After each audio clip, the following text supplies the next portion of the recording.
Hello everyone, and welcome back to my YouTube channel with another useful and informative video. So guys, in this video I'm going to show you how to fix this application requires iOS 27 or later. So guys, if you're trying to download and install some apps on your iPhone or iPad but you're facing this problem and you're unable to download and install apps from App Store, here I will show you how can you fix it. So guys, for that you have to simply watch this video till the end. So guys, all you have to do is that simply open settings on your device and then go to general and then go to iPhone storage, and from here make sure that your iPhone storage is not full, and if it is full then delete some useless data and go to apps and delete some useless apps from your device for one time as well.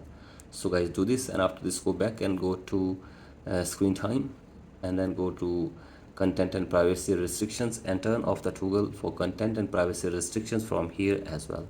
So guys, do this, and after this go back and then go to general again and then go to software update, and from here check if there is any update available for you like this. So guys, here you can see this iOS 27 update is available here.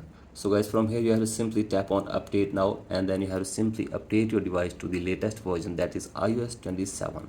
So guys, do this, and after this your problem will be fixed. So guys, that's it for today's video. Hope this video helps you. Please like and subscribe to my YouTube channel as well. Thank you.